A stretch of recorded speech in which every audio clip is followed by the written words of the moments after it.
Bonjour à tous, j'espère que vous allez bien.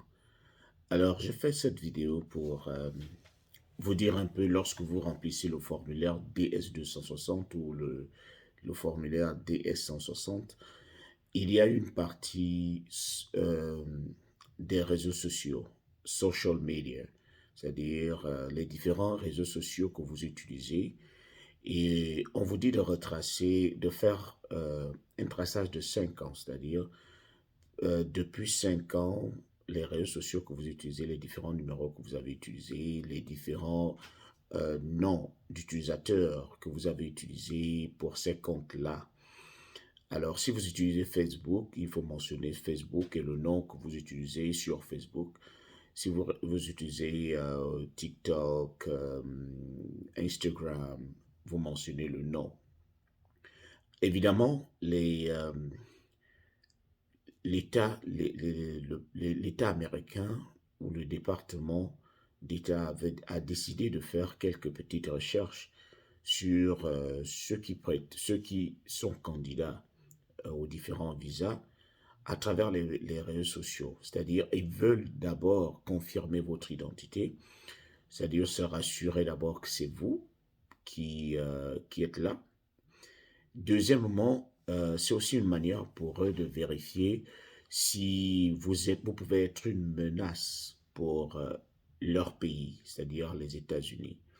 Parce qu'il y a des gens sur les réseaux sociaux qui peuvent faire des publications racistes, il y a des gens qui peuvent faire des publications terroristes. Donc, lorsque les États-Unis se rendent compte que celui qui vient demander le visa euh, et celui-là qui, sur les réseaux sociaux, défend le terrorisme, ils ne vont pas vous donner le visa. Et d'une autre manière, on leur a posé la question de savoir, mais lorsque vous demandez les réseaux sociaux, est-ce que vous enquêtez aussi sur la vie privée des gens? Parce qu'il y a des agents de FBI qui font aussi cette fouille-là sur le passé des gens. Ce qui arrive, c'est que beaucoup de personnes qui partent souvent à l'ambassade pour dire je suis marié à tel ou tel homme. Parfois, lorsqu'on clique on tape votre nom sur Facebook, sur Instagram, lorsqu'on regarde vos différentes publications, on ne voit même pas que vous êtes amoureuse de quelqu'un. On ne voit même pas une seule photo de votre mari. Et on clique aussi son nom sur Instagram ou Facebook, on ne vous voit même pas apparaître. On ne voit ni une seule photo là où vous êtes ensemble, même pas une photo où toi tu es seul. Voilà des petits signes également qui peuvent faire en sorte que lorsque vous arrivez à l'ambassade, qu'on creuse votre mariage, qu'on fouille, qu'on vous questionne, parce que ils ont essayé de regarder aussi sur les réseaux sociaux, ils ne trouvent pas trop le lien, ils ne trouvent même pas trop que vous sortez ensemble. Ils ont vu beaucoup de vos publications, mais même pas une seule photo de votre partenaire ou de votre mari. Vous allez peut-être vous défendre en disant, je n'aime pas publier sur ma relation, mais sérieusement, sérieusement, quelqu'un qui s'est marié ne va pas publier. Parfois, lorsque vous savez que vous allez passer par ce genre de processus, il faut savoir organiser votre dossier, publier pour faire savoir que vous êtes marié.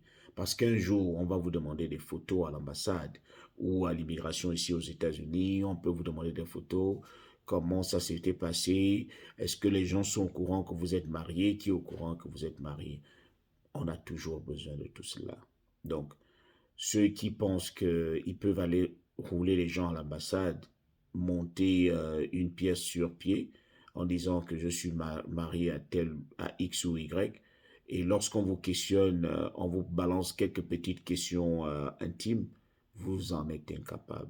C'est parce que ils ne viendront pas vous poser les questions sans aucun objectif. C'est parce qu'ils ont d'abord remarqué quelque chose.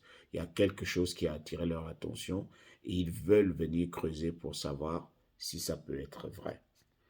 Donc, faites attention à tout ce que vous publiez sur les réseaux sociaux, surtout lorsque vous savez que plus tard, vous irez demander un visa. Vous ne savez pas ce qui peut arriver. À bon entendeur, salut.